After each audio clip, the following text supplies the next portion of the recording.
मित्रों, परमात्मा को पाने के लिए एक आदमी या मनुष्य क्या कुछ कर सकता है। क्योंकि अगर परमात्मा को पाने के लिए जो कुछ करना आवश्यक है मनुष्य वो कर सकता है तो बात बड़ी आसान हो जाती, फिर सभी के लिए रास्ता हो जाता और सभी उस रास्ते पे चल के उसको प्राप्त कर पाते। मगर ऐसी बात नहीं होती। परमात्मा को पाने के लिए आदमी के पास कोई उपाय नहीं होता।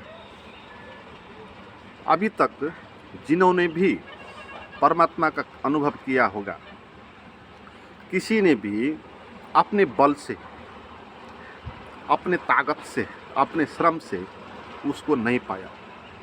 क्योंकि आदमी बहुत छोटा है, उसकी बुद्धि बहुत छोटी है, उसकी सोच बड़ी क्षुद्र है, वो खुद ही एक सीमित है। वो सीमित उस असीमित को जान नहीं सकता। आदमी के पास जो बुद्धि है वो बहुत सीमित है, उसकी सीमा है, वो पदार्थ को जानती है। वो असीमित और अनंत अपदार्थ जो है उसके बारे में वो जान नहीं सकता। तो एक आदमी परमात्मा को पाने के लिए कुछ भी कर नहीं सकता, कुछ उपाय कर नहीं सकता। तो आदमी की तरफ से जो कुछ भी वो कर सकता है उससे नहीं होता है। और फिर परमात्मा भी किसी आदमी के पास जाकर अपने को प्रकट नहीं करता। दो रास्ते हुए ना, एक तो आदमी की तरफ से रास्ते हैं, अगर वो कुछ कर सकता तो रास्ता बन गया एक, मगर वो रास्ता तो अब बंद हो गया क्योंकि आदमी कुछ कर नहीं सकता। तो दूसरा रास्ता बचा कि परमात्मा ही खुद आदमी के अंदर जाकर उसे बताए, उसको जनाए। मगर मित्रों, परमात्मा भी आदमी के अंदर घुस के उसको कुछ नहीं बताएगा, वो भी कुछ प्रयास नहीं करेगा आपको परमात्मा को जानने के लिए। क्योंकि परमात्मा स्वतंत्र है और वो इतना स्वतंत्र है, जो खुद में स्वतंत्र होगा वो दूसरों को भी स्वतंत्रता देगा। इसलिए परमात्मा पूर्ण स्वतंत्रता देता है आदमियों को, प्राणियों को। तो परमात्मा आकर आपको डिस्टर्ब नहीं करेगा, है ना। आपको वो मुझे जानो नहीं बोलेगा, क्योंकि मुझे जानो यही असली बात है। ये कहना भी एक शोषण है, वो भी एक बंधन में बांधना है, वो भी एक आदेश हो गया ना। तो परमात्मा कोई भी आदेश नहीं देगा। तो परमात्मा की तरफ से भी कुछ रास्ता नहीं है, आदमी की खुद की तरफ भी रास्ता नहीं है। तो एक आदमी कैसे परमात्मा को जान पाता, कैसे बुद्ध पुरुषों ने उसको जाना। तो मित्रों, उसका रास्ता क्या है हमने बता दिया कि व्यक्ति के पास परमात्मा को जानने का क्षमता नहीं है। तो अब एक ही बात बचा कि धैर्य करना और प्रतीक्षा करना। हाँ, यही असली बात है, प्रतीक्षा और धैर्य। श्रद्धा, धैर्य, प्रतीक्षा, ये तीन चीज़ें ही आदमी को परमात्मा से मिला देती। अब तक जिन्होंने भी परमात्मा को जाना है, ये तीन चीज़ के सहारा ही उन्होंने पाया है। मित्रों, कैसे ये बात होती है और आदमी क्या कर सकता है? और तो कुछ नहीं सकता, मगर धैर्य वो कर सकता है एक, प्रतीक्षा वो कर सकता है दो, और श्रद्धा वो कर सकता है तीन। तो परमात्मा को पाने के लिए पहली बात तो होनी चाहिए श्रद्धा।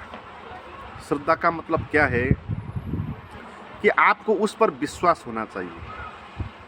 वो है, इस बात पर आपको विश्वास होना चाहिए। वो कल्याणकारी है, परम है, जीवन का सत्य है।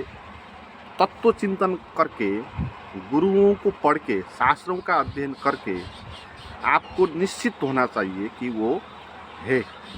इसको बोलते हैं श्रद्धा। आपको गुरु की बात पर विश्वास होनी चाहिए, इसको बोलते हैं श्रद्धा। क्योंकि जिसके पास श्रद्धा नहीं होगा, जो ये नहीं मानेगा कि परमात्मा है, सत्य होता है, तो वो कैसे आगे बढ़ेगा, वो कैसे प्रतीक्षा करेगा और किसकी प्रतीक्षा करेगा? जो है ही नहीं उसकी प्रतीक्षा कैसे करेगा? इसलिए श्रद्धा पहली बात, और दूसरी बात है इसमें प्रतीक्षा। आदमी एक ही बात कर सकता है, वो प्रतीक्षा कर सकता है ना।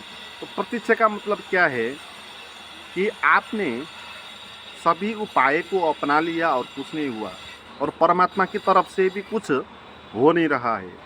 तो अब आपको ये करना है, अपने को खुला रखना है ना।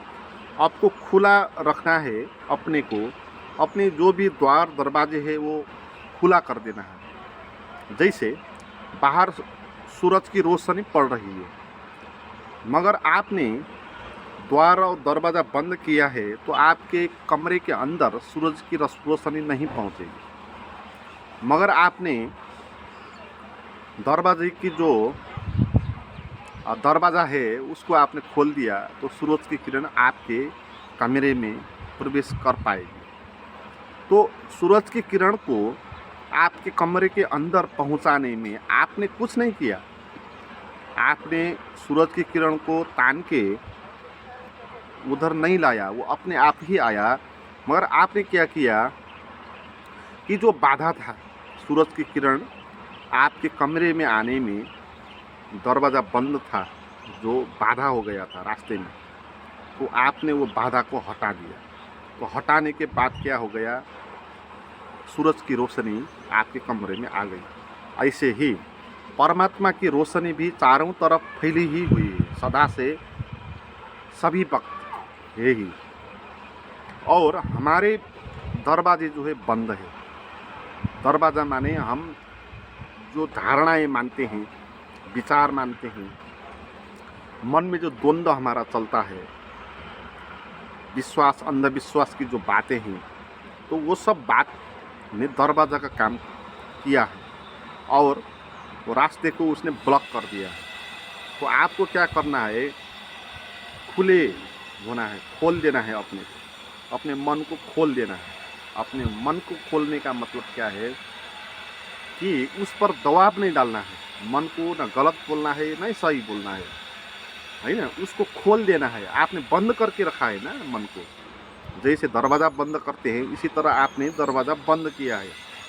हम लोग ये करते हैं ना कि कोई गलत बात मेरे अंदर ना पहुंच पाए, किसी बातों में मैं प्रभावित ना हो जाऊं, है ना। कोई दूसरे लोग जो है मेरे मन में प्रवेश करके मुझे बस में ना करें। तो इस हिसाब से हम अपने मन के द्वार दरवाजे जो है बंद करते रखते हैं, है ना। कोई भी आदमी अपना मन का द्वार दरवाज़ा बंद किया होता है ना, वो प्रवेश नहीं होने देता है, विरोध करता है ना। जैसे कुछ उल्टी पुल्टी बात हमने कर दी तो आपको भी बहुत दिक्कत हो जाती है वो बात सुन के कि ये बात आपने क्यों की। क्योंकि आपके मन का जो ढांचा है वो इस किस्म का है कि वो किसी बात को वो प्रवेश करने देगा, और बहुत सारी ऐसी बात होंगी, उन बातों को आप अपने अंदर नहीं प्रवेश करने दोगे। तो इसीलिए क्या हो गया कि आपने झूठ मेरे अंदर ना जाए, इसीलिए आपने मन के दरवाजे बंद किया है। मगर झूठ ना आए इसलिए बंद किया है, मगर सत्य भी भीतर नहीं आ पाएगा, है ना। दरवाज़ा एक ही है, उसी दरवाजे से झूठ भी आएगा, सत्य भी आएगा। दरवाज़ा आपने बंद कर दिया तो झूठ भी नहीं आएगा, तो सत्य भी नहीं आएगा। तो दरवाज़ा खुला करना है और प्रतीक्षा करना है, फिर है ना। मन को खुला रखना है और ध्यान में प्रतीक्षा करना है। आए ठीक, ना आए ठीक, मैं प्रतीक्षा करता है। तो इस तरह बैठना है ध्यान में।